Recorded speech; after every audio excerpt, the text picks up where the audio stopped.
who are live on Channel 8 and YouTube. Okay, welcome everyone to the April 15th meeting of the Templeton Advisory Committee. To start by calling the meeting to order and start with the Pledge of Allegiance.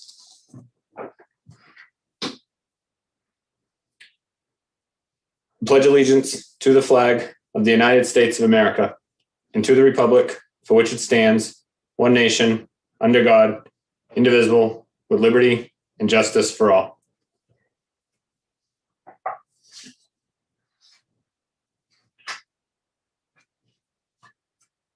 All right, just going to give a quick minute. I see Bev's trying to connect with through the audio there. See if did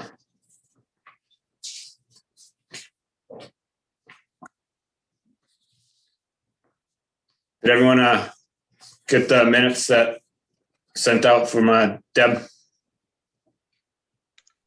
I got them. I haven't had a chance to look at them though, Tom, honestly.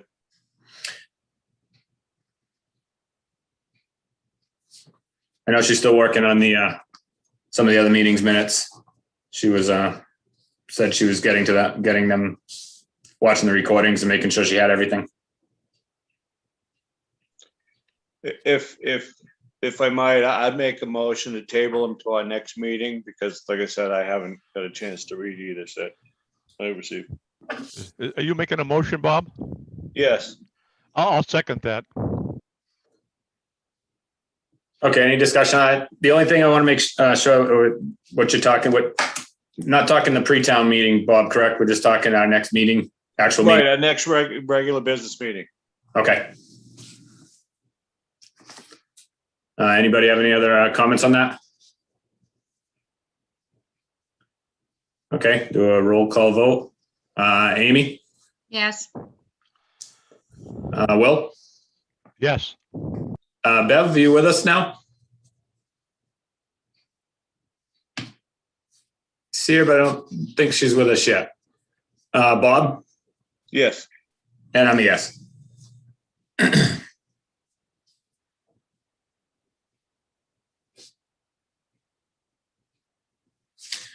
Okay, next on old business, Amy, I think you got the only ongoing committee at this point. Anything new?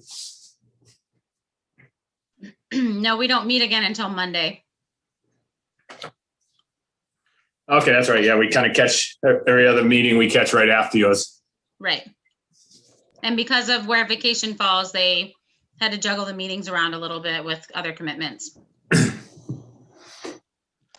Mr. Chairman, if I could. Sure, go ahead, Will. I know Tony's not here to take and talk about his committee meeting, but I wanted to just, I think this is the appropriate time to at least mention that during the April 1st and April 6th meeting, there was a job openings for the town accountant. On the 12th, it was taken off and they put on for the assistant town accountant. And my understanding is that, and I don't know why, this is your administrator, has said he would put on the accountant at a later time. I mean, this is, I'm concerned right now about that the accounting department in general period of having a part-time and having the assistant gone also and having to take and fill that position. So I don't know what that committee is going to do, but I think we need to take and end up at least giving Tony a heads up in that committee. I don't know if they're going to end up interviewing the assistant accountant or not. So I'm just bringing that as information.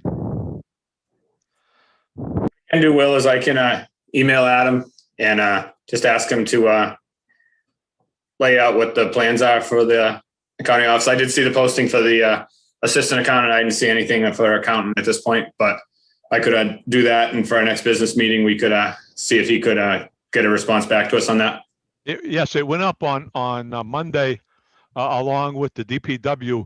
They're looking for somebody for the DPW also. So those two went up on Monday. The rest of them have been there. Some of them have been there a long time. And I don't know why if we need an accountant, why he took it off. I said, I don't know the situation over there, so I don't want to speak for that department, but I will email him and just ask for some clarification on that. Please copy the rest of the advisory when you send something out to him. So if he responds, we can all see the answer. He probably, I can do that. A lot of times he won't reply all because then it ends up with a going back and forth on it all, but I certainly will can include you on what I sent to him.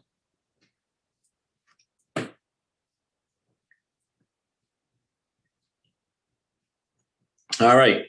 Next on Gendra's new business, to review the annual town meeting warrants articles. This is just to go through and review them. We'll be actually voting on them as in the past, I believe, at a pre-town meeting. Correct me if I'm wrong, but this will be to review them, discuss them, and we'll vote on them at the pre-town meeting. This would be a good time if we have questions to end up sending those out to get answers prior to the pre-town. Yeah, that's basically the intent, so we can try to make it so the pre-town isn't a 6-hour pre-town meeting. But yeah, we definitely will go through and discuss them now. Right, let's start with welcome, Bev. You're muted. Technical difficulties, old age, Well, you're with us now. That's all that matters. more or less. Welcome. Thank you. Looks like more than less. Hey, All right. Warrant's been posted. Article 1 is the fiscal year operating budget amendment. Do we want to read each one, or I assume you guys all have it probably in front of you? We can see if we have any questions on them. If we don't have questions or discussions, just so I don't think we need to read everyone word for word. no, So Just to take it end up, just to make sure that the before pre-town, since we got a snowstorm here, that we got the updated number. I know this is the warrant, but the motion will end up actually changing that number. So it'd be nice to know what that new number is. I think. okay, that might be a difficult one to get a new number depending on what they use, but that it kind of would be something that may even be something that comes before us down the road, possibly. Or depending on when bills come in actually from the storm. Yeah, I mean that he could take the route of using the emergency reserve for anything starting at the beginning of May and not have it at the on the warrant. That might be a good plan. As you said, you don't know when the bills come in. Can I say something? I think there are people watching the meeting and we have to let them know what we're talking about. Because if we just make comments, they're not going to understand what we're referring to. We at least have to let them know that much. My opinion. Good point, Bev. Maybe Tom, if you could just read it. I can give a brief synopsis of each one and kind of at least do it that way. If that's I mean, the long one, the one that we have about the Council of Aging, that's really long. I would say we should defer the reading of that for this evening. If I might make a suggestion, I don't know what your capabilities are with this, Tom, or how comfortable you are with the format, but would it be possible for you to share the screen relating to the warrant for the annual town meeting just as we're going through it, so that then the public would be able to visually see what we're discussing? I don't have that right here. Steve, is that, if you're still listening, is that something that you might have a copy of the warrant that you could do? I don't have one with me right now, and it's tough for us to screen share because we're watching 3 other screens at the same time. What I can do, Bob, is I can make sure to do that for, and work with Steve and have the capabilities to do that for pre-town. So we have that in front of us. Yeah, I just think that would help to Bev's point here. you know, because We like. can certainly now- make sure for pre-town we have that capability. Great.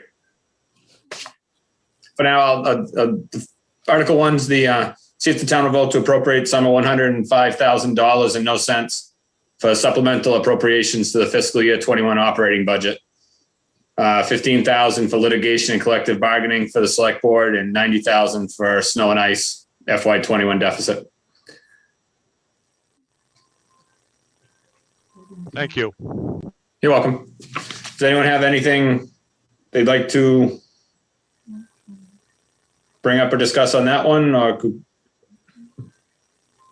I'd like to say that I'd like to discuss the litigation and collective bargaining, you know, based on blah, blah, blah, but I haven't seen a BVA or the quarterly report for this month, and it'd be kind of pointless to go off the last quarter, because I don't know what we have. So, other than the fact that, you know, we seem to be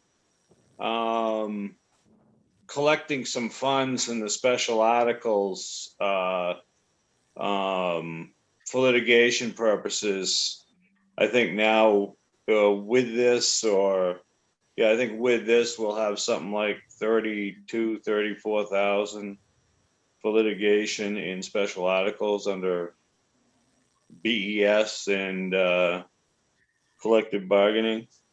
So, you know, along with the yearly, you know, if we start putting yearly events or, you know, every 3-year events on top of that, maybe we should work it into the budget. I know there was a new union formed this year, so that may have a little bit of with the fire union was formed, I believe. So that would be one that wouldn't have been planned on, I assume. But I know what you're saying as far as that goes, Bob. Yeah, a little clarification as to what that is. And Bob brought up a good point. This is the 15th of the month, and we haven't seen a BVA for last month. And I mean, the quarterly is due pretty soon, and I would like to take well, I don't know if this is appropriate time, but to end up getting the quarterly report to the advisory so that we can look at it at the next meeting also. Well, I was going to mention that too, and I've forgotten my trail of thought here, but that, you know, and I know they have some circumstances right now, as we just heard mentioned a short time ago, but I believe we've had meetings and discussed, and there's actually paperwork to the fact that we're supposed to get the BVA by the 10th every month. Yeah, that was worked out a number of years ago, Bob, with a presentation from Paul Grubb. Yeah. I can include that in the email. Yeah, you know, it's just things like, you know, with this, it makes it harder to do the steps we're supposed to do too. It just goes down the line, you know. Does anyone have anything else on Article 1? Okay, Article 2 is consent agenda. See if the town will vote to approve a consent agenda consisting of the following non-controversial actions or take any action relative thereto. Such items may be voted as a block, singly, combination. However voted will be treated for accounting and purposes as if they were voted as a separate article. A would be reports of town offices. To accept the reports to the town offices in the 2020 report. B would be reports of town committees. Allow town committees to present their reports. C, set annual spending limits for revolving funds. That would be the burial and improvement fund, recycling fund, plumbing and gas inspector fund, electrical inspector fund, and community services fund.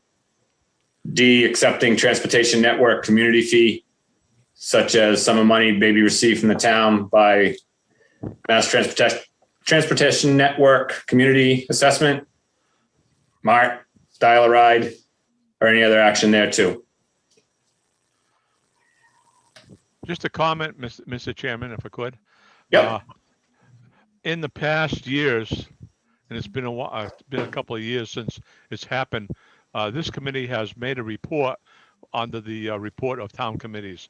Do we anticipate doing that this year? That's something the chairman generally has done. And basically it's been what, a slide presentation. We probably won't be doing a slide presentation this year. I mean, I could read the annual report if that's something that we are looking to do. We kind of do reports twice a month as far as the meetings go, but. Well, maybe that's something that we can discuss at a regular meeting as to what we want to do and what, you know. Something we could look into moving forward with it. I certainly. I wonder why they want to make the recycling fund 10,000. They have, according to the only BVA I've got, they had $7,153.98 in the recycling revolving expense, and they only used $569.40. Of course, with the COVID thing, there wouldn't be too much activity, but still, it's just, I don't understand why they did that. I think it just kind of gives it a cap, Bev, so that if they do have a need to do it, they would at least give a little bit of a cap space there. It wouldn't necessarily mean they're going to. I thought the plumber and the electrician, I thought they all had that cap. This is, yeah, I was going to say they do. That's what it basically is here. This is just saying the amount that they can carry in the revolving funds for these specific items. I thought they would have that anyway. That's what I'm saying. I think each year they need to set the limits on it to from year to year due to being a revolving fund. Right. Just curious.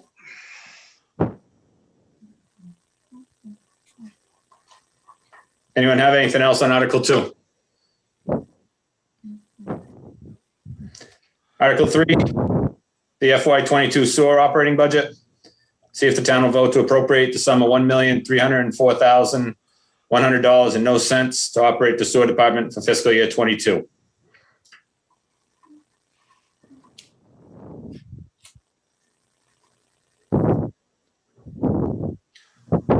Anyone have any questions about the sewer department's operating budget article? Yeah, they're going to transfer also $4,100 will be transferred from certified return earnings. Yep. And the balance from revenue and receipts. It basically shows that the expenses are exceeding the revenues. If they have to, they can go into the certified earnings. It's not too bad, I don't think it though. And 4,100 is really pretty close when it comes to some of the size costs they got down there, I think. Yeah, it's reasonable, but I mean, that's generally when you dip into it. I wonder if any of that has to do with collections issues over the past. Oh, that's a good point. Question. Because it is a small number in comparison, but it's, easily understandable as far as through collections and COVID. Yeah. But that would be a interesting question to the administrator to find that out, if that is a collections issue, because we can just consider that as, a bell.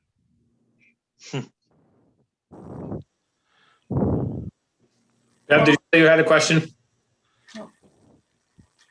Yeah, I think that should be a question, Mr. Chairman, when you're sending an email. Yeah, I noted that. Thank you. All right, no one has anything else in Article 3? Article 4, sewer capital project. See if the town will vote to appropriate the sum of $50,000 and no cents towards a program of capital purchases, improvements, special articles listed below. $30,000 for a plant transformer and $20,000 for water system recirculator. And to meet the appropriation by transferring some from certified retained earnings of the sewer fund. Questions on Article 4 discussion? No, I think we got a clear understanding when they presented that. I agree. Anyone else have anything on Article 4? Nope. All good. Very good. Article 5, FY22 Cable Department operating budget. See if the town will vote to appropriate the sum $222,000, $500, 222,505 to operate the cable department for fiscal year 22 with set appropriation transfer of $97,505 and no cents from certified return earnings, the cable fund, and the balance from receipts and revenues collected on behalf of the cable department for the said fiscal year. Discussion on Article 5.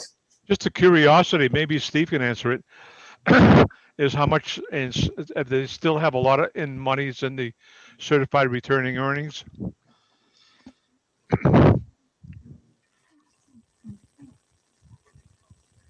I knew someone would ask that, Will. I thought you did. Yeah, we've got about 140,000 in there right now. Above and So- beyond, and above and we- beyond the 97? Oh, yeah. Oh, okay. No, that's not beyond the 90. Oh, okay. 97 would be included in that.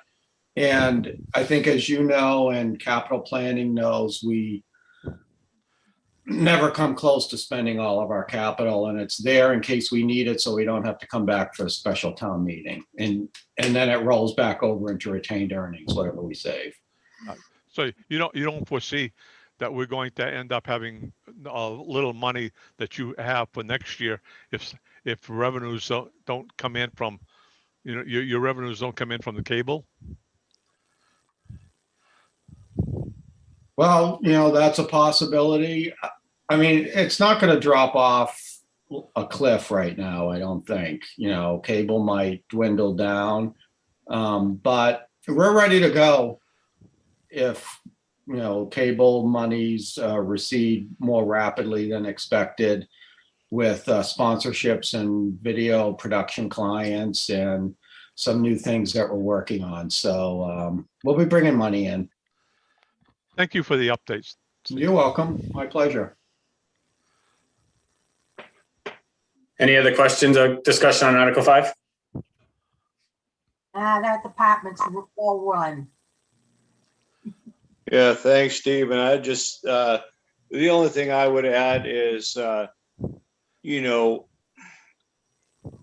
don't foresee yourself, let's say, getting tight at any point if the move to Scout Hall and the, let's say, sharing of services over there goes as you thought.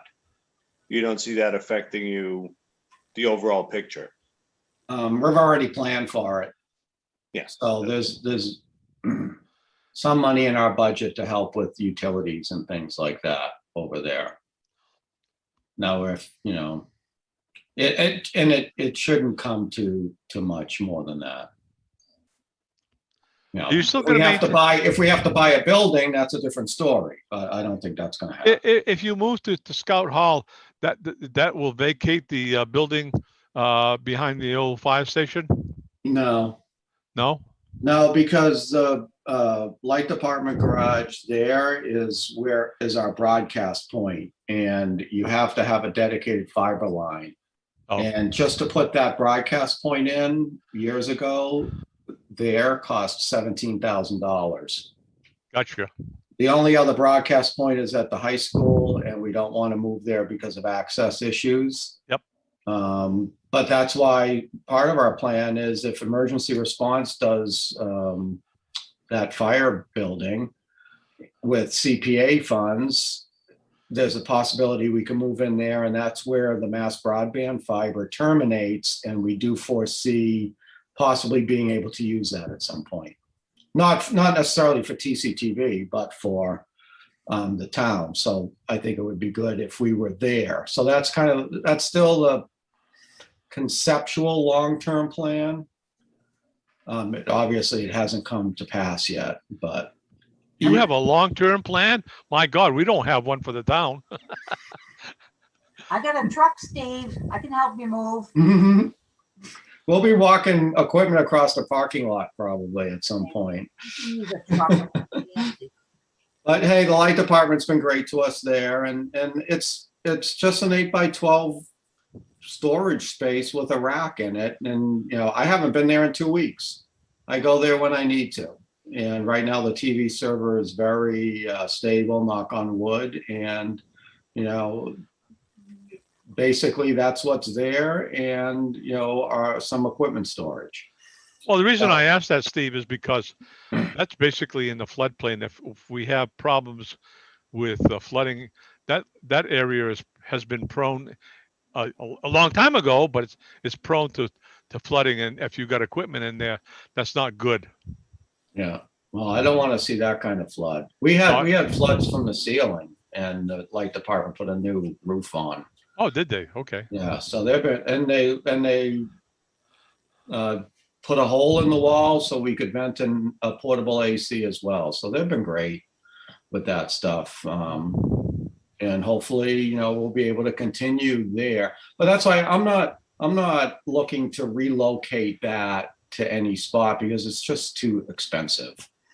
Any plans to ever end up broadcasting the light and water meeting? And that's a good question. We certainly, with our equipment at town hall and new equipment, we don't want to be running over there to do a remote. So if that becomes a necessity, we would ask that they meet, say, in a town hall conference room or something like that. I don't think they're going to agree to that group. Never say never. All right, anyone? And we just ask you to remember too, with meetings, that if we had to do all the committees, it would be a mighty load. And we really need to concentrate also on community videos and doing that so we can gain our sponsorships. So we're willing to do as much as we can. But I don't foresee doing light and sewer. Any other discussion on Article 5? Excellent. Thank you, Steve. Article 6, deposits to general fund stabilization and OPEB accounts. See if the town will vote to appropriate the sum of $125,000 and no cents to make deposits into its OPEX and CAPEX stabilization accounts and the OPEB reserve account as follows. $87,500 into OPEX, CAPEX 25,000, and OPEB 12,500. Discussions, comments. I know this had come up at previous meetings. It had been discussed quite a bit. Not sure if people have anything they'd like to discuss on or add to it now. Well, the only thing that I would put down is that since we have so much free cash, I would think that we'd be putting more into these than this piddly amount. That's what I think. OPEB has been very underfunded, and I think we have some catching up to do. I remember when we opened that fund way back, maybe in the late 70s, early 80s, and we didn't have any money to put in it for years. And now I think from what the management letter said, they want us to step it up. Maybe not this year, but next year, Yeah. We passed the article in 2012 or 13 to take and end up opening the account with no money ever being put in, Bev. but we did it before that. It was never formalized before that. No, well, we had voted for it, but that don't count. If I might, I just want to point out too, that we're putting in what amounts to 87,500, 25,000 and 1250 right now. But in the fall, we also had put in 142,500, 40 and 20 into OPEB. So there's a little more than appears to meet the eye coming from last year's free cash going into the stabilization accounts, even though I still think overall it's too little. I just wanted to point out that of last year's free cash, more than what appears in this article. will be going in. I have That's to why agree with you're you, the Bob, money- that there should be more going in. You're the money man, Bob. No, numbers, not money. Numbers about the same. Can't have one without the other. All right, anything else on Article 6? Mr. Chairman, Yes. we do have a couple of comments on YouTube. Okay. First of all, Tim Toth, our select board member, early in the meeting just said he was watching the meeting as a citizen and a taxpayer. Mike Curry, select board chairman, recently commented, I believe this is on your OPEB article, that we upped it recently, 1 and 5 and 2, 1 and 5 to 2 and 8. I don't know what that means, but maybe you do. Yeah, And Mike Curry also said we already did this, Bev. But it's, when you have the money, you should do it as much as you can. That's all. and I believe I understand what Mike was saying. The the goals went up from 5% to 8% and from 1% to 2% for the OPEX and the CAPEX. Oh, that's more. I can't find it. I believe. Yes, it did. That might be something that's looked at each year, every other year, to gradually keep increasing it versus doing it all at once too. Yeah. Yep, just out of reach. Anyone have anything else on Article 6? Article 7, funding of community preservation accounts. See if the town will vote to appropriate the sum of $415,000 and no cents to the several accounts of the Community Preservation Committee as recommended by the CPC as follows. Administrative account, $20,750 or 5%. Historic reserve, resources reserve, 41.5, 10%. Community housing reserve, 41.5, 10%. Open space and recreation reserve, 41.5, 10%. General reserve, 269,750, 65%, for creating a total of 415,000.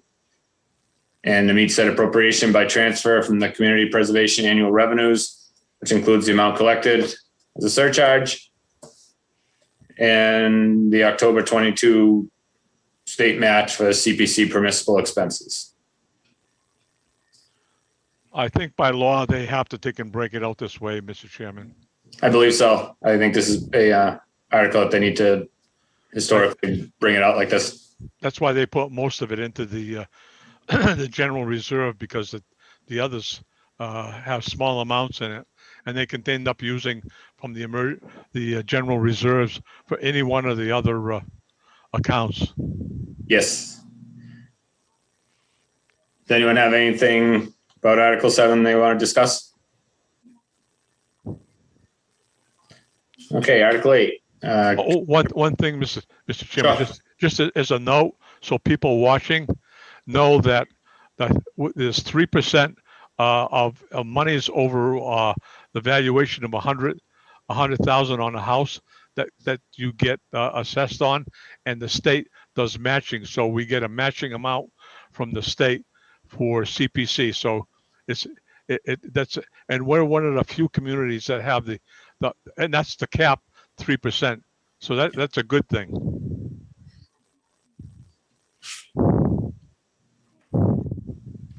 All right, and you continue on to Article 8. Community Preservation Act, BES appropriation. See if the town will vote to appropriate the sum of $1,174,000 for various activities and special articles as follows.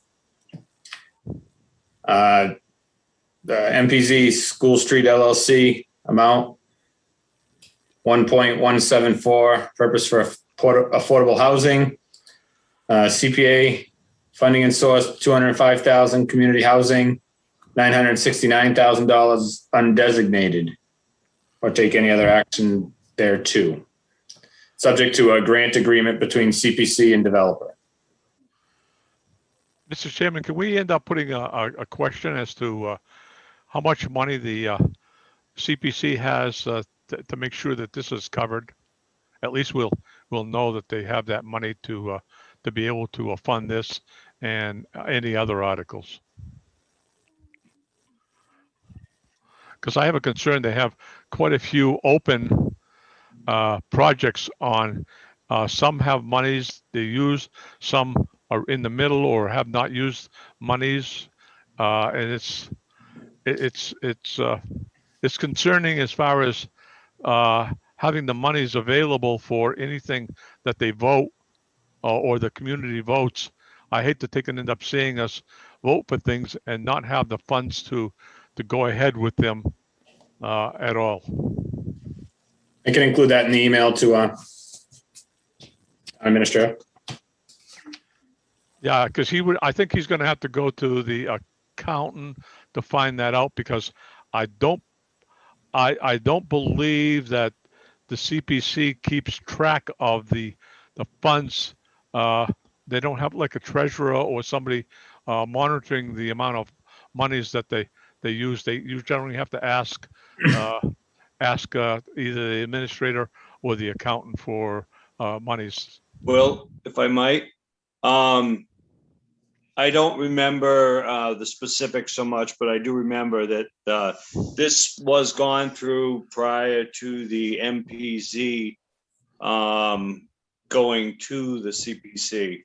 And I believe Mr. Henshaw spoke with Kelly, as Will was mentioning, and got the numbers together. They verified that there was enough money in the accounts before they voted on this, and they made sure to check other things along with that. So I agree, it's good to double check always, but just to know that has been looked at also. As you always hear me say, trust but verify. But verify. Yes. And my only question along with that, Mr. Chairman, is that I don't understand what the 969,000 undesignated is. That's quite a chunk of money. What does that mean? It's just coming out of the undesignated kitty. General. So it's not out of that the Historic Resources Reserve, the Community Housing Reserve, or the open space. It's out of the general reserve. Oh, sorry. Okay. So I wish they had said general reserve instead of undesignated. Yeah, it would be nice to have the consistency, but yes, we don't. If that's the case, I don't have a question on it. Okay. We should get clarification though to make sure. Agree. I'll include it in the email to Adam. I like writing Adam. It's just the wording of undesignated, just general, Anybody have anything else on Article 8? Welcome, Deb. Hello. Hey there, Debbie. Hello, Deb. Hi. Okay, Article 9, Community Preservation Act, Gilman Weight Appropriation. See if the town will vote to appropriate the sum of $230,000 for various activities, special articles as follows. Building and grounds, $230,000. Gilman Weight, $530,760 for open space and recreation, and $176,240 undesignated. Continued improvements to Gilman Weight, which will include fencing upgrades, irrigation system, making the public restrooms functional, which expenditures to apply to all CPA uses, which will not include the concession stand or take any other action there too. Discussion on Article 9. We'd be here all night. So I'll save it to town meeting. Same. my only question would be that if they don't have the concession stand, it looks like the money's just looking at this, what the CPC went through and said, not for the concession stand. It looks like the monies for concession stand is in the 230. So that is just a comment. It is about 94,000 between plumbing, electrical, and contractor. And that doesn't include that $90,000 share of the 15% contingency. So Yeah, it's about $100,000. I mean, they, oh God, I didn't want to get into this. But I'm not going to, this shouldn't even be here. It shouldn't even be on the warrant, but except for the fact that CPC brought it forward and the board didn't need to approve it. So there it is. Vote no. All right, any more discussion on Article 9? Article 10, rescission of authorized but unissued debt. See if the town will vote to rescind authorized but unissued debt pursuant to the following town meeting approvals. Landfill closure from the October 27th, 1988 warrant Article 5. Amount rescinded $469,609. Discussion on Article 10. My only question would be is that I don't recall that the amount was this high, there was some used, but this must, since 1988, I would hope that this is including the interest that they're rescinding, or is that something that we shouldn't? I would assume it'd be the whole amount in the account would be. Yeah, so that's probably the interest that's been gathered since they didn't use all the funds. Yeah, I would assume it'd be the total amount that's remaining. Article 5 in October. What was that, Bev? I'm looking in my book, Oh, 1988. Yeah, I was going to say what it said. It says that it was authorized but unissued debt. So it sounds like we approved the amount, but they just never went and got it. I wonder why. Town meeting. I wonder why. they were being frugal and didn't need it. That's too much of that. Any We other got some- questions on Article 10?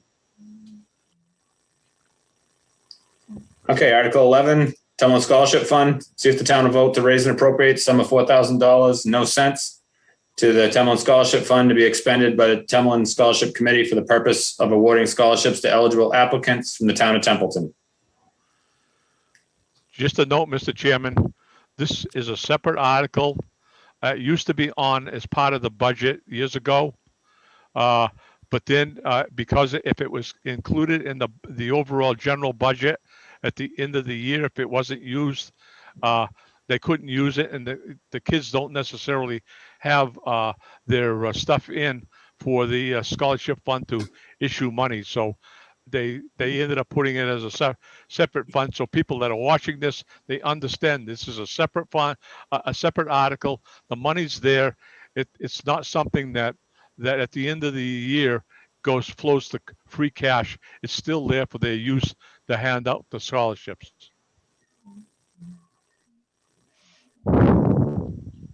Any more discussion on Article 11? All right, Article 12, property valuation account. See if the town will vote, raise an appropriate transfer from available funds or otherwise provide the sum of $20,000 from the FY22 tax levy or other general revenues of the town to be spent by the Board of Assessors for full valuation, interim statistical updates, cyclical inspections, and the purchase of supportive upgrades. Just to comment on this one too, is that this is the same as the scholarships. Once it's out there, because they every 3 years they need some of this money to take and end up by law that they have to do revaluations, and it sits there until they end up using it. If they ended up putting it as part of a budget, they wouldn't have it available to do the assessments 3 years as the state requires. The question I would have is that, are we, by not having the water and light commissioners on here, are we actually following Mass General Law, Chapter 41, Section 108? I think we're still in the previous article, Bob. Oh, I'm sorry, I jumped. You're ahead of the game. Yeah. But I'll hold that question for you in a few minutes if no one's got anything else. Nope, that was my comment. That's it. Okay, Article 13, set the salaries of elected town officials. See if the town will vote in accordance with MGL 41-108 to fix or maintain the salaries of certain elected officials for fiscal year 2022. Town clerk, $62,078. Board of Selectmen, $500 each. And sewer commissioner, $3,000 each, and those are yearly. And I'll second my question. Okay, I do have a question on that, Bob. I don't know if there's if it makes it different because it says salaries of certain elected officials and it only goes by what we choose to list. I'm not sure how that. I don't think it's our decision. I think it's certain by what the law says in certain individuals, certain positions. I do think that's how it is actually written. Because I have, let's see.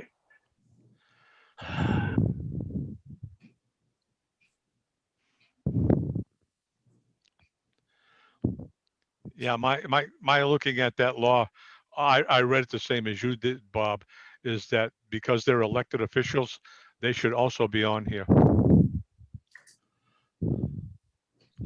Yeah, I mean, and that's my question. Does it say all elected officials, Bob? Just, I mean, how does that? Yes, the salary and compensation of all elected officers of a town shall be fixed annually by a vote of the town at the annual town meeting. That's how it starts out. That's the first sentence.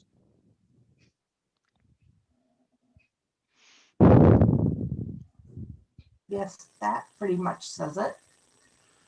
Deb, someone have a question on the chat?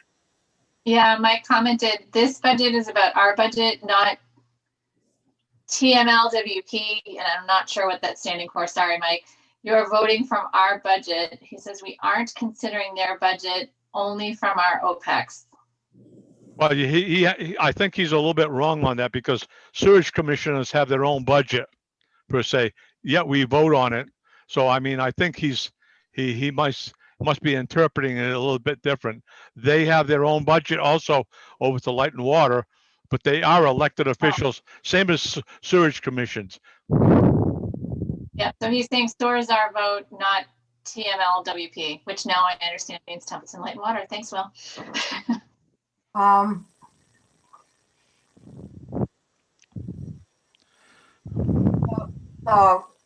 What was I gonna lose my spot? Never mind. The water department is a town department. The light commissioners, even though they do their books differently, they're still a town department. They can't buy anything without coming to the town to ask permission. So I think this hazy fog that we have hanging over the light and water needs to get cleaned up. And it's been a long time coming. You see, that's my point. All I asked is basically, are we following the law? You know, and I never received an answer on that from anyone. Well, I always receive somebody's opinion. But that's something that as far as moving forward can get looked into. I think the article that's in front of us, we may not agree with who's not there, but the ones that are there are what the article actually represents and is presented. The problem I have with that, Tom, is that's what we did last year too, or the year before that. The year before that. We say the same thing because we're at the same point. And so I guess I don't have any questions with it, and it's another no. I guess question-wise would be something that is done throughout the year, maybe more so as, say, in the upcoming months versus making sure we kind of forget about it until, a couple of weeks before the thing. That'd be my only suggestion. Well, it's not up to us anyway. It's up to the selectmen. Correct. But as far as if someone wants to give an opinion, that's one thing. I think we need to stick to the article though, as far as this goes here for now. Maybe we need to take a position, if not at this particular time, but after the annual town meeting, to make our recommendation to the select board to include them as part of this particular article. Okay, is there anything else on the salaries that are listed here for elected town officials? All right, next up is Council on Aging. This is quite an extensive article, which I'd prefer not to read the whole thing. See if the town will vote to adopt the following bylaw pursuant to Council on Aging established May 1976. Goes through and lists the establishment, the purpose, the membership, appointment and terms. It lists the officers, when they shall be elected, employees, and that they shall report, and also what require the quorum of their membership. Does anyone have any discussion that what they want to go through on this article? I think this is formalizing what needed to be done. It seems to be a general housekeeping article formalizing the whole process, which is good. If anyone has any other questions on it or comments? Anything on the chat, Deb? No, we're good. Okay. Next, Article 15, Disability Commission. See if the town will vote to adopt the provisions of Mass General Law, Chapter 40, Section 8J, relative to the establishment of a commission on disability. That goes into what the commission shall be made of. The term shall be, said commission shall keep records of its meetings and actions, may receive gifts of property, real and personal, in the name of the town, subject to the approval of the select board. And any other actions relative thereto. Anyone have any questions or comments about Article 15? I have comments on this. Okay, go ahead, Will. Yep. I look at this and say, how are they going to end up filling this? They had problems with EDIC and filling it, and had meetings. I mean, I believe that we need this, but the question is, do we have the people that are going to be able to get on this and actually have this particular commission? I'm concerned about that, of having them actually get 3 people. I mean, the select board has not been able to end up filling the commission, the capital planning. They've always had, from the general public, they've always had 1, and this is going to be 3 people. That's a concern. I believe this is the right thing to do to get this board, but I have a concern about filling it and going forward. I don't like this end up seeing us put something out there to take and have a commission and not be able to fill it and have them do the job. Well, I guess we won't be able to even see if we can fill it if we don't actually create it first, though. I think that's the only downfall. I know what you're saying, but I think the commission in itself is a good thing that certainly would be, if we could find people that are interested in doing it, certainly would be a benefit to the community. I don't disagree. Give it a shot, I guess. I'm not disagreeing with the article. I'm just saying that I have a concern about the fulfillment of the provisions and having the right amount of people on here ongoing. Anyone else have anything additional on Article 15?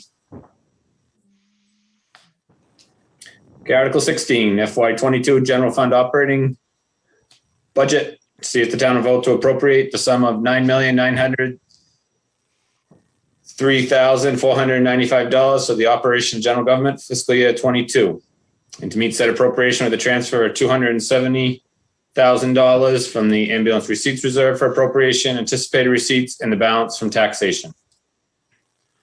Just a comment, just to take it, I'd like to point out, so all the members know, you have to look at the new budget that was sent out, because the previous budget ended up being $9,904,995. $1,501 was taken out, from the Wi-Fi for Gilman Way. So that's a wrong number. So, no, that number is correct, Bev. The Oh. 1,500 was taken out. Oh, With- okay, They used to be 9,904,996. okay, all right. 996. The problem I have is using ambulance receipts again to fund the general fund. When are we gonna change that? I thought there was a lot of discussion at a selectmen's meeting a while back. I just don't understand why we just don't make a change.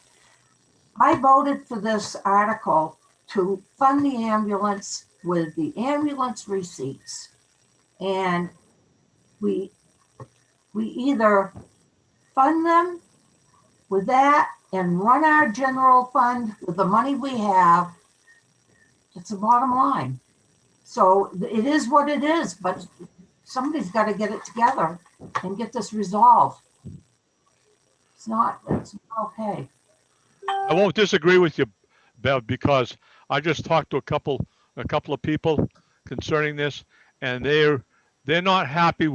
They voted for the ambulance received the way it was presented, and now we're using it differently than what was presented. And that right there was one of the things they said. If we're going to vote something, and these selectmen and the administrator turn around and change things, why should we go to town meeting at all? I mean, that's people's conception of what's going on. Just a comment.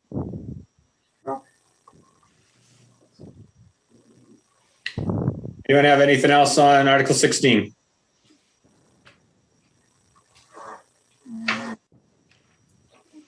Article 22, capital budget, rolling stock and improvements.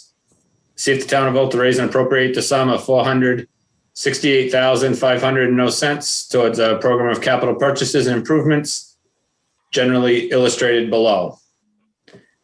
And it lists articles for police, fire and EMS, DPW, town hall and building and grounds, DPW building and grounds, and developmental services.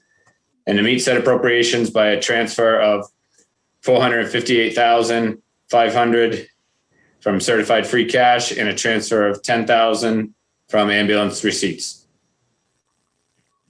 Just one question on the replace the backhoe. That to a backhoe was only $61,000. I believe, if I recall correctly, the backhoe was I want to say a rubber tracked one that was to replace the one that currently is drifting sideways when it goes down the road, that goes completely sideways and can't be steered. But that was the price he came forward with. I believe that was with a small trade-in from the one that they'd be getting rid of. It just seems low to me. That's my question. It just seems low to get a backhoe.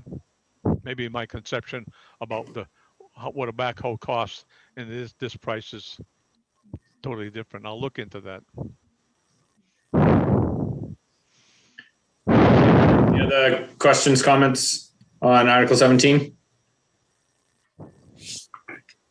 Article 18, FY22 special articles. See if the town will vote to raise and appropriate the sum of $38,200 towards the program of special articles illustrated below. And there's items there: police, DPW and highway, DPW building and grounds. And to meet said appropriation by a transfer of $38,200 from certified free cash. My objection to this is the same as it was. Some of these, because they're under 10,000, they're under a special article. They should have been under somebody's budget. I know what you're saying, Will, on that. I mean, and for my opinion on that is that it's nice to see us being as transparent as we can and not just listing it though into a line item. I do think it shows the people what they're actually spending their money on. Yep.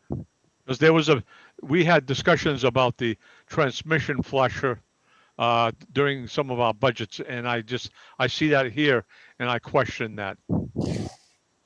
Yep.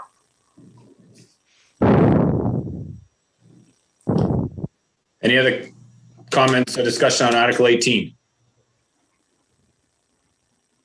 Article 19, trackless multi-purpose maintenance vehicle. See if Oh, is that the snow plow? The sidewalk plow? yes, I believe so. I thought that was cute.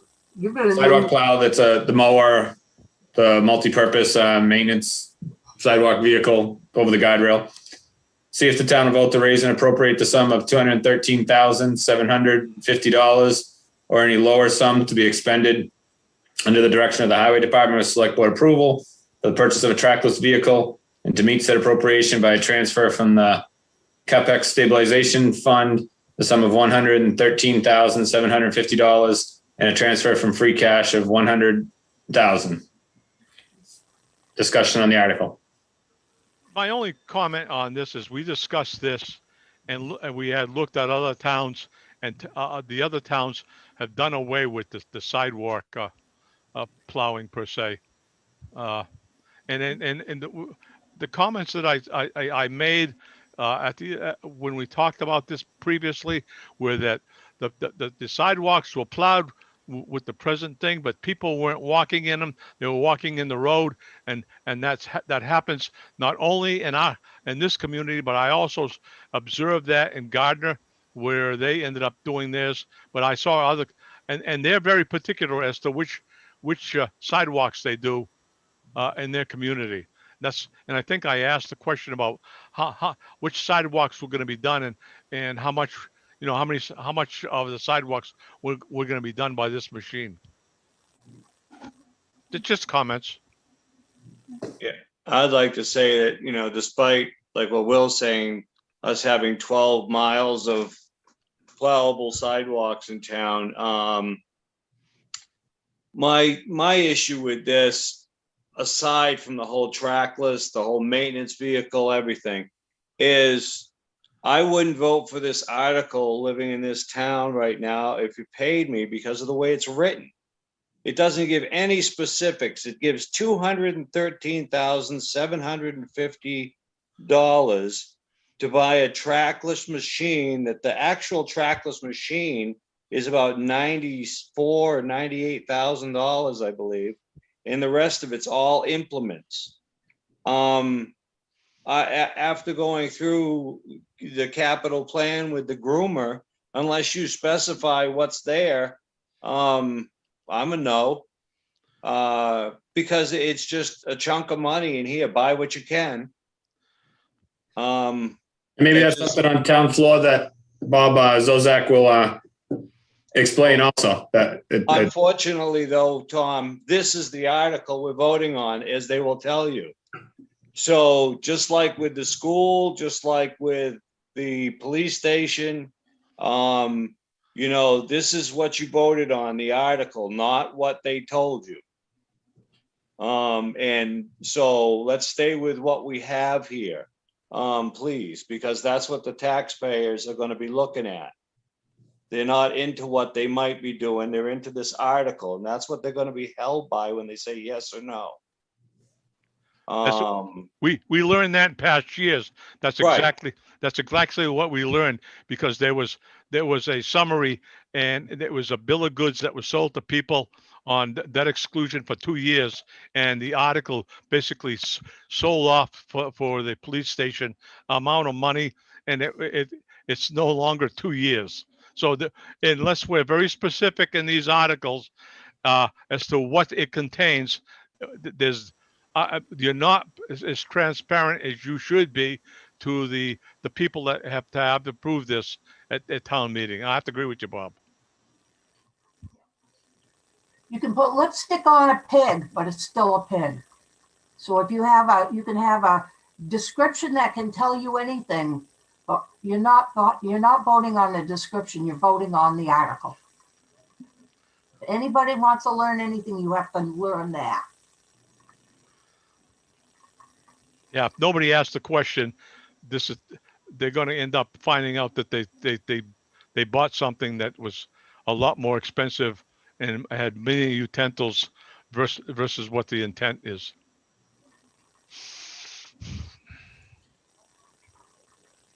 From the school. Anything else? What was that, Bev? From the School of Hard Knocks. Anyone have anything else on Article 19?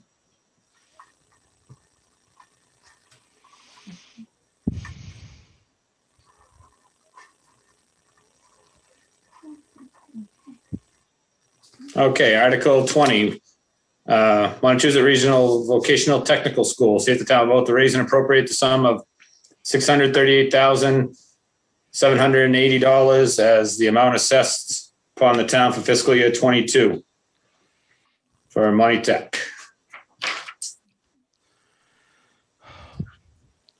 Questions on discussion on Money Tech's assessed budget? Just a comment, Mr. Chairman. Yep, go ahead. New cherry sheets went out. It showed an increase in chapter 70. We don't know what the effect is to the budgets. I don't know if this is going to affect any of the budgets per se, up or down. I haven't had a chance to go look at the cherry sheets. And they're not finalized, I understand.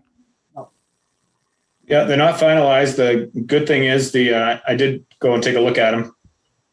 And they are increasing so far between both the governor's proposed budget and the House and Ways and Means proposed budgets. We are not going down in any of them, which is a good thing.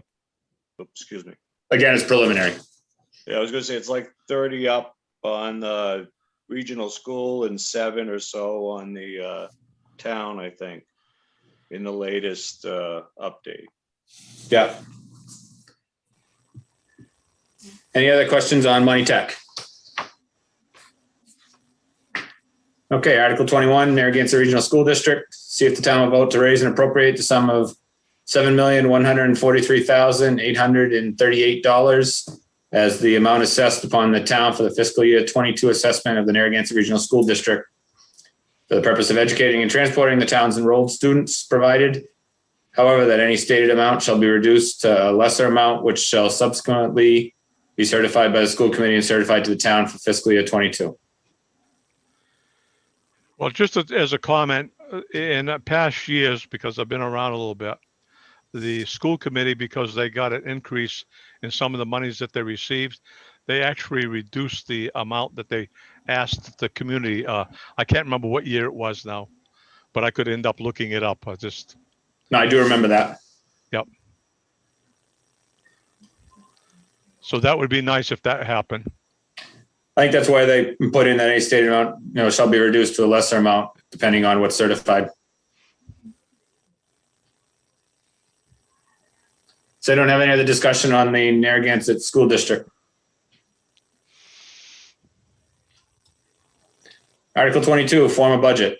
A non-binding question to see if the town will vote to recommend that the town administrator, pursuant to the discretion as to form and detail afforded by Article 2, subsection 28(7) of the bylaws, continue to present the annual budget in an omnibus form rather than in a line item or any other form. Any discussions on the non-binding question of Article 22?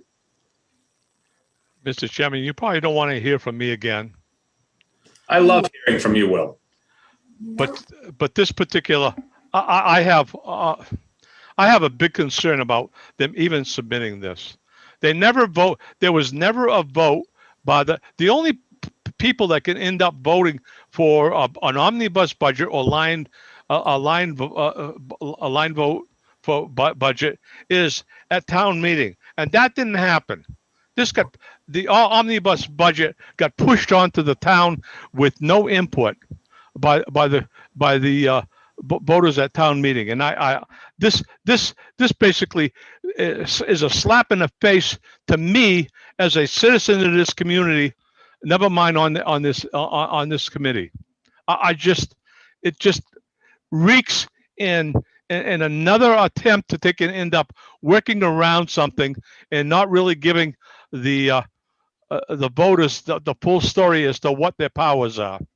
Well, wouldn't this question, Will, is that depending on how it goes, allow the people to show that they do like it? It's a non-binding question, which doesn't change anything. But at this point, it would, depending on how the vote goes, it would show that having it here would at least show that whether people unanimously or majority don't want it this way or do want to keep it this way. At least it would give the townspeople at town meeting the opportunity to speak up a little bit on it. Well, Mr. Chairman, the only thing that I end up having to say about that is I don't think most of the people totally realize that they could end up, they didn't end up voting for the omnibus budget, form of budget. And if it had come up previously and it was presented as a line item versus omnibus, fine. They could have voted on it. This here is just, like I said, to me, it's a slap in the face on all the people in the community, because it's not going to be fully explained as to what and how we got to where we are. But, Will, I would rather have this here so we can explain, the people that care about this stuff can explain to the people what they are losing by not having a clear understanding of what they're voting for. I would rather do this than be in limbo. And people do care about their money. So it's only fair. We'll put it in their hands and see how it comes out. It's non-binding, so it's like throwing something at the wall to see if it sticks. But I think it's a better option than no option at all. Just my thought. Yeah, it's kind of saying, hey, we're not following the rules, but don't you like it? Yeah, well, we haven't been for a long time, so yeah, what is comfortable for everybody else, Last time we ended up having a line item budget, and it was done also with omnibus, is in 2017 with Mr. Markle. He presented an omnibus at the very top, but at the very bottom, it was a line items, so people could see what is contained in, like, and I'm not picking on any one particular, but I'm just going to say selectmen's budget is a number, and down below is how it was broken out into the monies in that number, and people could see that. And it doesn't take a long time to do that. It really doesn't blow right through it. Yep, because it was done in Excel and it was right out there. Yeah. And they showed past years also. I have to be critical of Mr. Markle for having 22 budget iterations before town meeting, but I have to ended up giving him kudos for the fact that he ended up having it broken out that way and also showed past years so people could see what it was in past years for any one of the anything under any department as to what we had ended up having in the budget. I think he drove himself to drink trying to hide $10,000. All he had to do was tell people, this is what I had built in, and they would have accepted it. Yeah, probably. All right. Anyone have anything else on Article 22? Oh, that'll be interesting. Article 23, citizens petition, fluoride warning on the water bills. Town to vote, see if the town vote concerning Templeton's fluorosis risk, adding this to the water bills. I don't have any discussion on the citizens petition. I think it's a good idea because people have children, they have babies, people are pregnant, and there's no way if you're new in town and you move into your house and you're taking care of your kids, there's no way for you to know there's fluoride in the water. And some people are very sensitive about that stuff. They have a right to know. And I think if we don't give them a right to know, someday we're going to have a lawsuit that will probably clean us out from one end to the other. That's my opinion.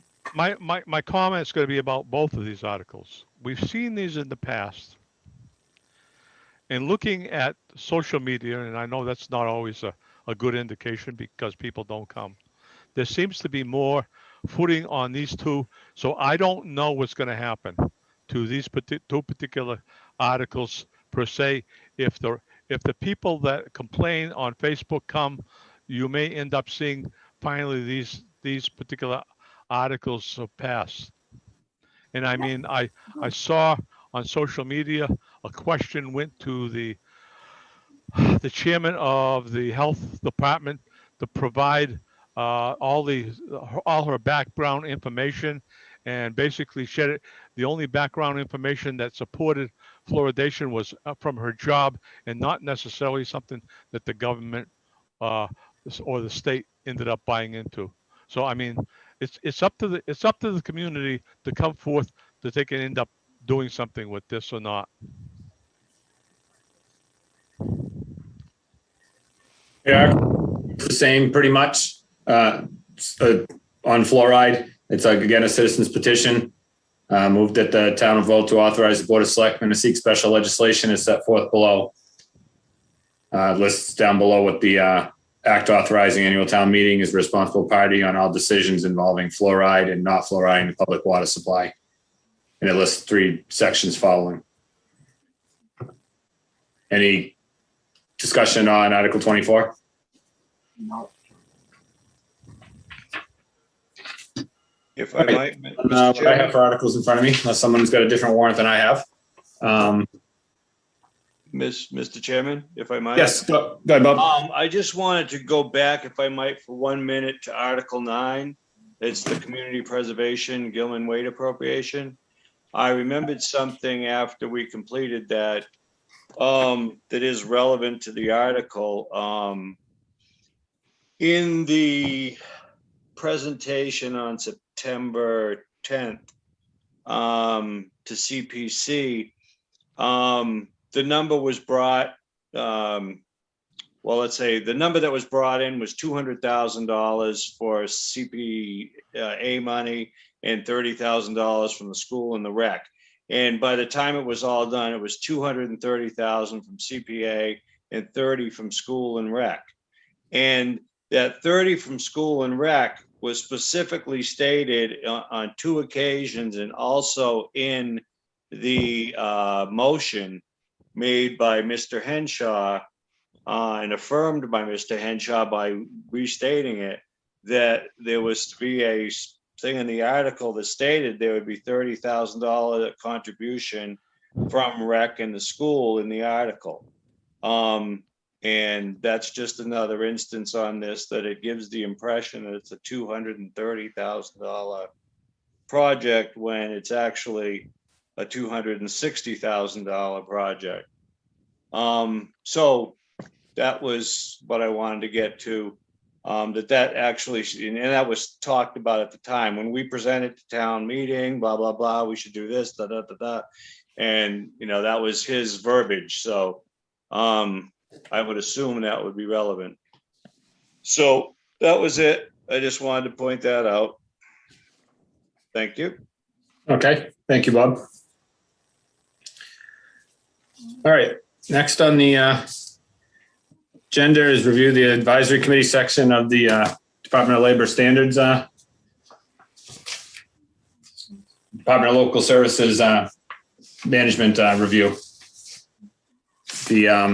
There was a couple sections that pertain to the advisory committee as far as our committee itself. They did talk about as far as practices that they recommended for new recommendations. One of them was to revise the advisory committee bylaw. Currently, the bylaw establishes the advisory committee as a 7-member board appointed by the moderator, responsible for reviewing all warrant articles put before the town meeting and issuing any annual report on its recommendations on those that have a direct impact to the town's finances. As far as they were talked about, they at the time there was 2 vacancies, which we did have Bob and Bev step up and take over. Having open spots for quite a while. They did think that contributing factors may include the time commitment. They were quite a surprised number of meetings that we have, 2 meetings a month. And they felt that political tension within the town also was caused a problem with committees getting membership. They did, as guidance for a revised advisory committee model, they offered the following recommendations to, they recommended Templeton reducing the advisory committee membership. Town sends out an annual survey to inform residents of volunteer opportunities. They felt that it was difficult with Templeton's relatively small population. Its volunteer pool can become exhausted. I know we've talked about this in the past. Town should consider permanently reducing the advisory committee membership number to 5, which would require a revision of the Chapter 9, Article 1 of the town's bylaws through a majority vote at town meeting. They also talked about the refocus of the advisory committee mission. They recommend that the advisory committee reassess the nature of the work that they do, with a strong town administrator in place to focus on forecasting, capital planning, and budgeting. The committee needs only provide recommendations on annual and special town meeting warrant articles, as well as review financial forecast, which we've talked about, that we needed to see more of, prepared by the town administrator. The advisory committee works on behalf of town meeting to review the annual budget, make recommendations on articles presented in the warrant. And the committee meets twice per month on the 1st and 3rd, and additionally during budget preparation times. Since the committee meets as much as 30 times a year, it raises questions about whether its deliberations are excessive or go beyond the traditional role of an advisory committee. This level of commitment might be contributing also to the difficulty in attracting volunteers to serve on the committee. Those are the two that pertain to the advisory committee, the section on the new recommendations. Don't know if anyone has comments, concerns, discussions on it. Mr. Chairman. Yes, go ahead, Bob. I guess bad information in, bad information out is what I'm saying about this whole report. I don't know who they talked to, but somebody was seriously confused is all I got to say, because this whole thing about, the advisory committee has had 2 vacancies for over a year. Well, the vacancies were me and Bev, and we were gone for barely 7 months. And, that's not over a year. There's been no lack of consistency of active membership on the advisory committee in 7 years anyway? I'll weigh in on that one. I'll weigh in on that one, Bob. All right. I read this, and I want to know how the DOR got the impression that we had openings for over a year. That bothers me, because I've been on for 9 years, and all those times, yes, there's been some times after annual town meeting, there's been some openings, but we also filled them fairly quickly. And let me just give you a rundown of what I looked at. I started back in October of 2017. We had 7 members then. We had 7 members in January of 2018. In May of 2018, we had 17 members. In December 20th of 2018, we had 7 members. We lost 1 member because he ran for selectman. Damn Bennett, he could have stayed on. And that opening happened when? Right after your election. Well, come July 11th, and oh, by the way, anybody can check my information by going to town government and looking at the minutes, and this is where I got all this information from meeting minutes. On June 11th, we had 6 members. We voted on a member. I won't mention the person's name. On August, we still had 7 members. March 5th of 2020, which is, I don't know how many months later, we went down to 6 members because 1 member resigned. On April 2nd, we had 6 members, and we voted on a member. And that member is now the chairman of this committee. As you well know, Tom, that's when you got on. So since and then during right after I'll answer Bob's question quickly. I was one of the ones that they spoke to.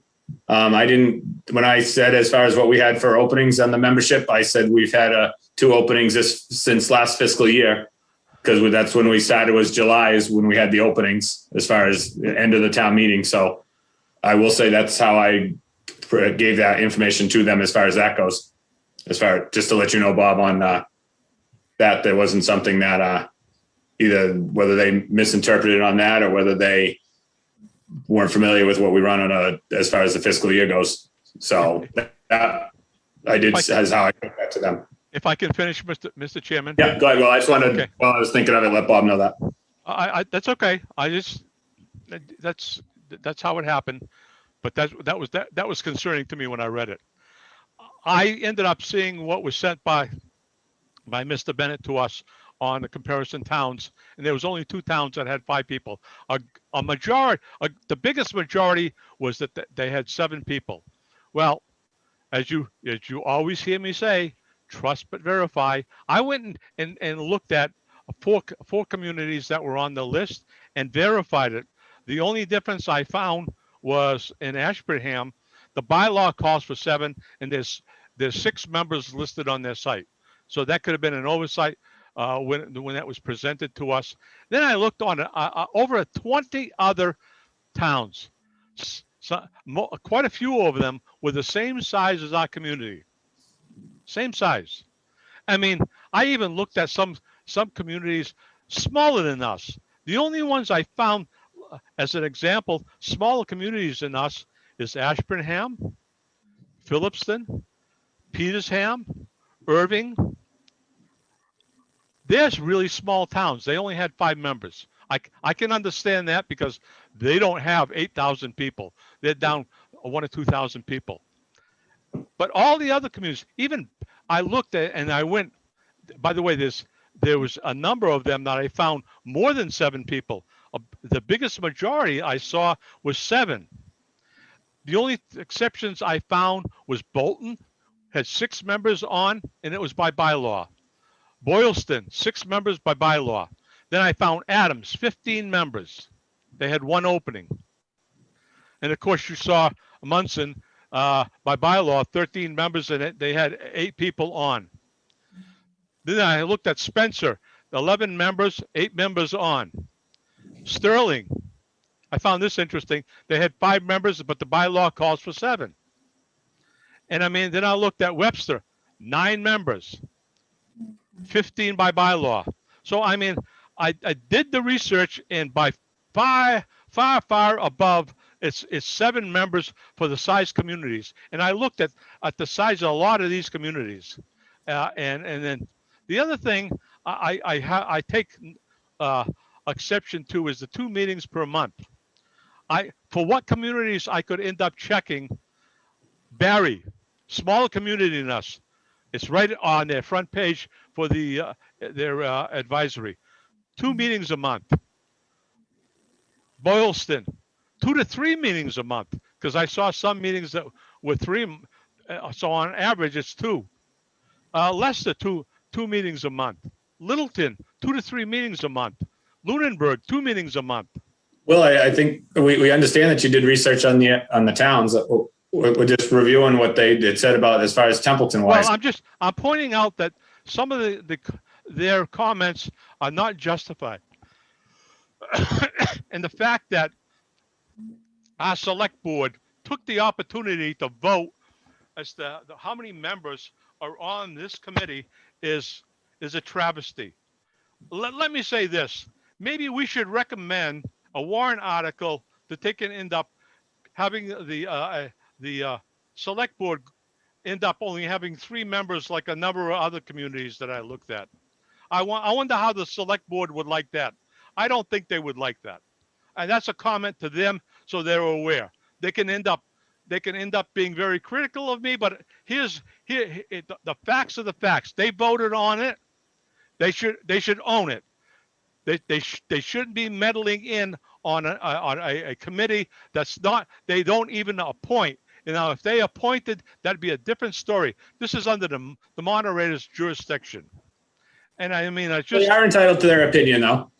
Well, okay, they are, but when people see that, they don't understand what's really going on, and that we've had 7 members for an awful long time on this committee, and it's been working.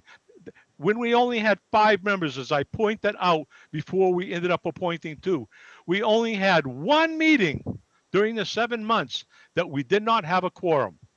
That's not bad, because I can look back when we had 7 members and we couldn't get a quorum because stuff happens and people can't make it.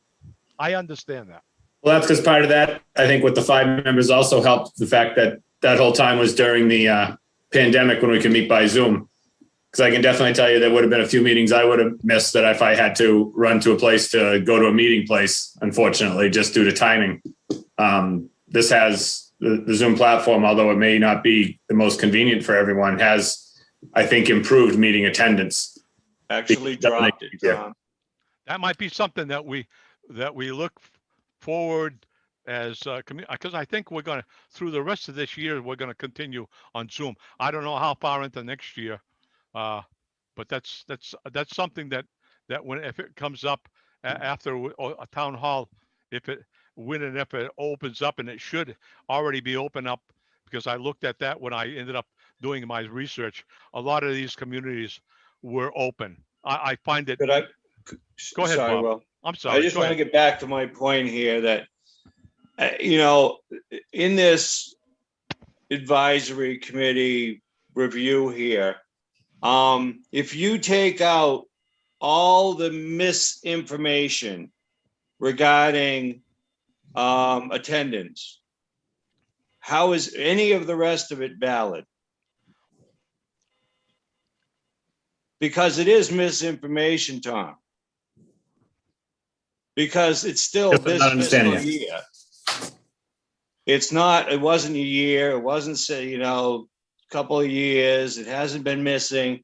So, in their entire recommendation is based off us losing or, having a hard time having meetings and getting attendance and all this. The whole, everything is based on that. Everything is virtually the same as the selectmen have been trying to do to the advisory committee since 2017 in some form or fashion. And I'm personally tired of it. You're correct in saying there's 2 things that are in common, with the longest running vacancies that you're talking about. One is COVID. And I think the whole Zoom platform, when it was new, was overwhelming. People didn't even know how to do it. So that could account for some of it. But then I say after that, it's the committee who's voting to kill themselves is not a committee I'm jumping on. And, how long into it did you guys start talking about limiting, the group, cutting the group back? I didn't hear more than once, I don't think, anybody advocate for members. And I think I heard Tony initially, but I don't think we'll bring it up every meeting. Advocating going on. There hasn't been an update on the Templeton site for an advisory committee member or any member since last April. So that's how concerned people were about it. Nobody even drove the town administrator to put up a damn notice. So take some responsibility and stop this whole diatribe of BS that this report is, because it's all based on bad info. The whole thing is basically the same stories we've been hearing. If you go through the whole thing is the crying sob stories about the weekly report that we heard earlier in the year, and it was brought forth before the Board of Selectmen, and it was thrown to the ground because it was 5 minutes here and 3 minutes here. It's the same junk in just a different review because it's selective recording. It's selective interviewing. Deb, someone has a question? Your information on here was, you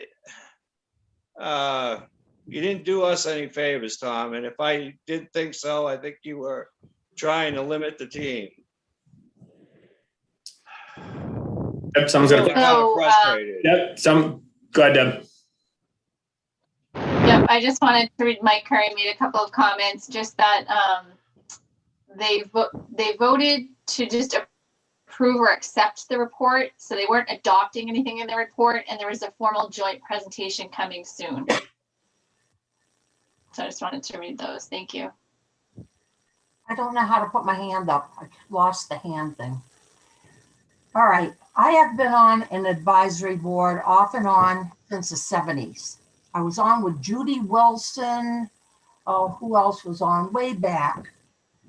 The advisory board is the only group in town that works for the people in a sense. It works, supposed to work with the town, with the authorities, but it also is working for the people. We are not a go along to get along group. And that's what I saw this group being. You have to ask good questions. It's a multi-million-dollar business. The people in town deserve to have someone ask questions for them. And I think that Carter was really awful to us. He really was. I had a 2.5-page article written about me in the Gardner News because the Attorney General was coming, me and Will. And that was because I stood up and said, no, I don't want them to take money out of the stabilization fund because there wasn't enough in there anyhow. You know, I'm back here because I care about my town. I do not want us back in a hole. We've been in that hole every 4 years since 2000. You know, this is a terrible, terrible, disgusting thing. And it's really sad. I can get us people to get on this board. I will get us people to get on this board. I got Paul. I walked up and said, would you sign this for me? And he asked me a question about finance. And I said to him, would you like to be on the advisory board? That's all it took. But why would anybody sit on an advisory board and get crapped on all the time? My That's a good idea question. is not going to be to give the selectmen or any other group a hard time for the sake of giving them a hard time. If I have a question or I see something that isn't being done, it's because we've been talking about it since 2016 and it hasn't happened yet. You know, it's unfortunate. It really is. And we only meet when it's necessary. And it is a job. So is selectmen. Selectmen isn't showing up on Monday night, sitting in that chair and walking away. You've got work to do. So either you do the work or you don't do the work. It's the bottom line. If I can just weigh in one more time, Mr. Chairman. Sure, Will. I was surprised that there was that much conversation by the selectmen about this particular portion of the budget. When in fact, there's a section that basically says that they shouldn't be on any other committees or boards. And it's been there for quite a while. This committee, this select board, along with other select boards, had the opportunity to take and correct that. That's under their jurisdictions. They shouldn't be ending up doing stuff that's not under their jurisdiction. We talk about stuff that are on the finance. There's a lot of stuff on the finances for the community. And you can't tell me that because I've talked to a number of administrators about what the advisory or finance committee can end up talking to. Advisory has a little bit more leeway as to what they talk versus the finance committee, finance or warrant committee.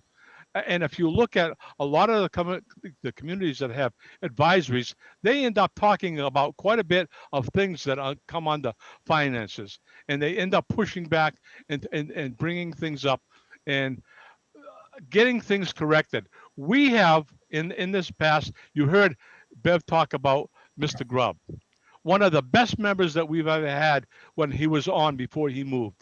He made a couple presentations to the select board. Maybe not this particular board, but he made a presentations to them, and they just went in one ear and out the other, and it was about different things about the finances, etc. And they did not act at all. They think that the advisory committee has no sense at all as to making recommendations on how things should work. We're trying to take and end up making town government better.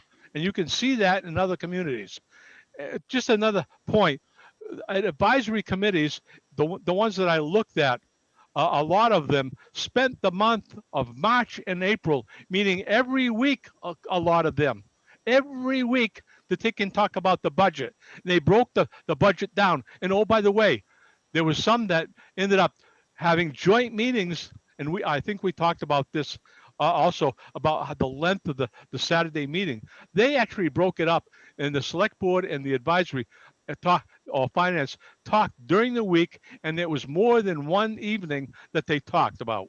So, I mean, I think that the selectmen need to understand that we're trying to take and end up making things better, and at least look at the credence of what we're saying, and don't say those people are bringing stuff up in troublemakers. That's not what's happening here, as far as I'm concerned. Absolutely. Enough said for me. Anyone have anything else new on the report? Next up on the agenda is to discuss the weekly reports of 4.1 and 4.8. Anyone have anything they'd like to discuss on those? No. Okay, next up is I think Tom, at the last meeting, that was, I think we had a short discussion about that. And I think that what was said is that if there's something on the weekly reports that stand out that are around finances, that's the only thing that we should bring up, and not necessarily have this as an agenda item per se. I can change it to the weekly reports, any financial information from them. Yeah.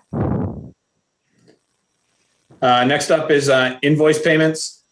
We had a couple invoices that we needed to vote on paying back from when Will and I had done the annual Town Finance Committee webinar series. As the invoices that was quite a while ago, but we were kind of waiting to, we had a third member that we didn't get an invoice for, and they ended up not invoicing us on it. After much contact with them and that, these are the only two invoices that we currently have with them. They're both $25. So I'd like to entertain a motion to pay these two $25 invoices. Which members were those, Mr. Chairman? That was you and I, Will. Okay. I mean, I'm upset with the fact that we're waiting this long to pay, because I know that in the past, in talking with Debbie Baker, I think that's her name. They would like to get paid much sooner. I mean, they're like anybody. They like to get their monies because they have expenses also. And holding, and the reason I'm even talking about this, the only reason I'm talking about this is now, if we approve, and we're going to approve this, this is not an issue that we're not going to approve, but the fact that we don't have the help that we need in the accounting department with the resignation of an individual and a part-time accountant, that's only going to drag out payment for this a little bit longer. I'll make the motion to take and end up paying, what, $50, Tom? Yes. To the Association of Town Finance webinars that was attended by, or Zoom meetings by the two members. I'll second. Any more discussion? Bev? Yes. Will? Yes. Bob? Yes. Amy? Yes. Deb? Yes. And I'm a yes. Question, Mr. Chairman. Yes, Will. On February 9th, we got invoices from the MMA for their lecture series. And I think I brought that up at that particular time. I sent it to you, and we had a discussion at a one of our meetings after that, and you said you hadn't received mine, and I did a resend on February 15th. Yeah, that's the one we just voted on. No, this is MMA. This is not the Association of Town Finance. That was an $85 charge.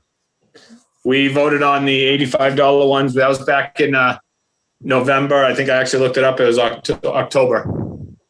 It was the Couldn't have, $85 meeting. This was a $25 series that you and I did this spring. There was 3 of us in the fall. We couldn't have, Mr. Chairman, because MMA meetings were in January. Please check your records, Yeah, I'll check. I'll take a look back then. because that's the same issue, is that they sent that, and like I said, I sent you in February, and it's an $85 charge for that particular, the MMA, and that happened in January. I don't know if any of the selectmen attended that, but you and I attended that. I know I attended. I think you had put in, and I think you might have attended 1 or 2 sessions. I'll take a look back, Will, and research that back. If you would, please, Mr. Chairman. And if you need mine again, I'd be willing to resend it, because I sent that out twice and I copied all the members. Okay, I'll look back. Don't hesitate to send it to me again then, so I make sure there's a starting point, but I will look back the previous ones also.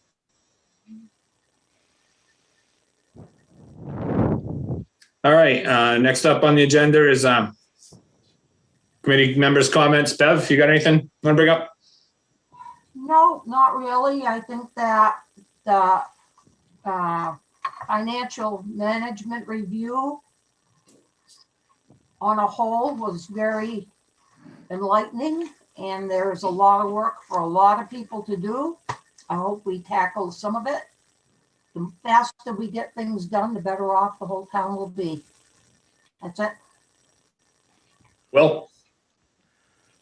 Mr. Chairman, if you'd come back to me. Sure, Bob? Yes, Mr. Chairman. The one thing I would like to bring up is we all received a letter earlier in the week, I believe, and it kind of relates to one of the warrant articles that is before us here tonight regarding the budget, the form of budget in Article 22. The letter I'm referring to was from the Massachusetts Department of Revenue, Division of Local Services, from a Harry Grossman, who is the Chief Property Tax Bureau. The letter discusses a move by Paxton to change the process in which the town meeting is presented the budget. And in his statement at the end is the part that I find interesting and I think would be of value for us to discuss in a future agenda, as a future agenda item, that regardless of how I'll read it word for word here. It says, you should note that even if you consolidate your budget items for appropriation purposes, the Finance Committee may ask department heads to submit their budget request in such greater detail so that the committee can understand which programs and services are included within the line item and evaluate the request appropriately. So the way I interpret that is regardless of how town meeting accepts the budget from the selectmen, the advisory committee's ability to get the information in whatever detail we choose is not affected. And I think we need to determine next year in advance how we want the town administrator to present the information to us if it's different than it should be for, or then we feel they're going to present it to the town meeting. And that's my comment for tonight. Thank you. All right, Amy, do you have anything? I do not. Thank you. Okay. Deb? I don't have anything. Thank you. Okay. Will?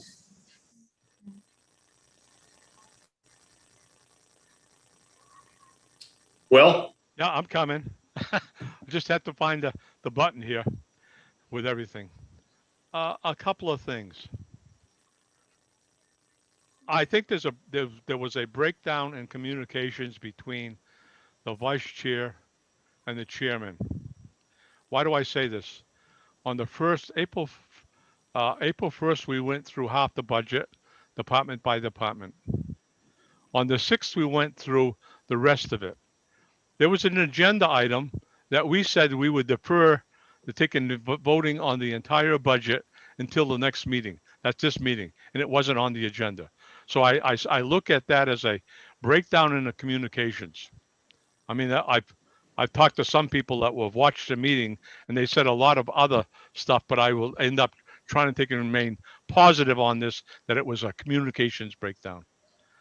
The other thing is I looked at the fact that the Zoom meeting information, and I by the way, I have all my emails and I check them all the time.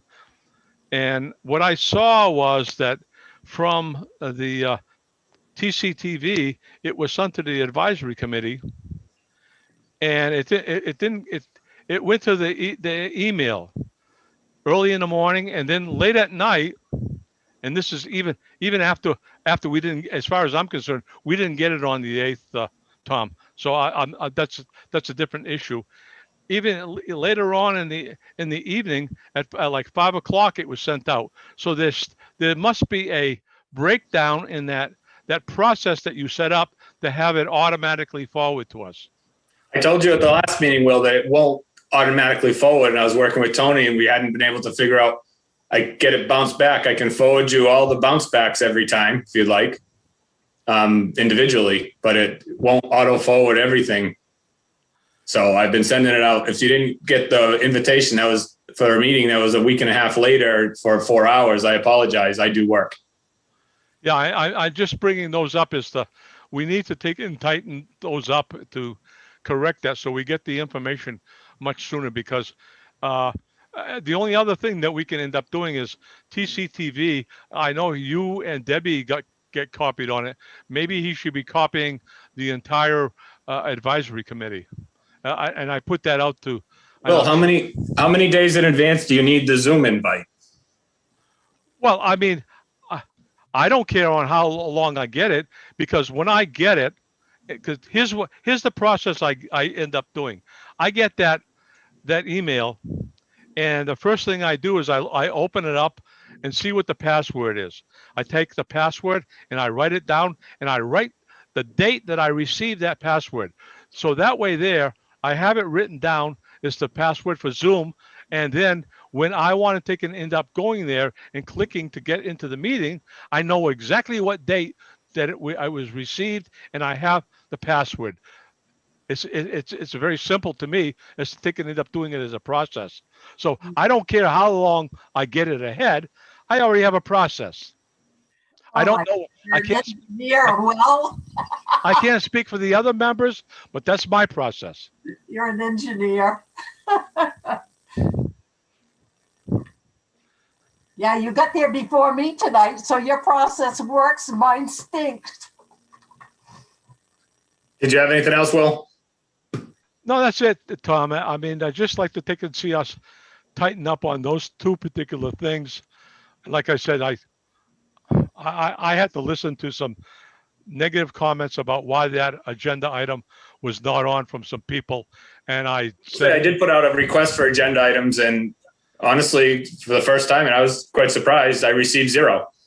So I did put those on. I wasn't at the meeting. I didn't receive any agenda item requests. I try to do my best to put on what I think, but that doesn't always, I would rather see you guys put more items. And if you both put on, multiple people put the same thing, I'll cross-reference it and that'll go on.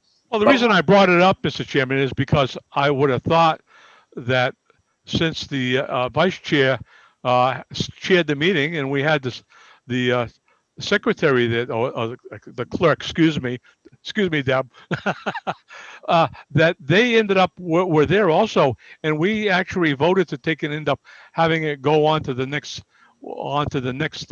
agenda, that agenda item to take and be talked at the next meeting. I mean, once I got to see the agenda, but it was too late for me to end up pushing back on you. It was within the 48 hours. So we have to tighten that up. If one of you, the chair or vice chair, is not there, you have to take and communicate what maybe some things that happened during the meeting, or whoever didn't show up should look at the meeting and say, okay, what didn't happen and what do I have to include on the next agenda? That's just a suggestion. Or other members can also suggest it, so we have it suggested multiple times. Yeah, that's true. You know, we assumed that it would happen, so I guess we can't assume, you know. We'll get it right sooner or later. But it does cause a problem. Anyone have anything else? No, but I'll make a motion to adjourn. I'll second it. Good. Okay. Unless you had something to say as comments, Mr. Chairman. I don't want to cut you off there. No, I'm all set. Well, I will, would have seconded your motion if Bob didn't. Okay, thank you. Bev, are you a yes? Yes. Will? Yes. Bob? Yes. Amy? Yes. Deb? Yes.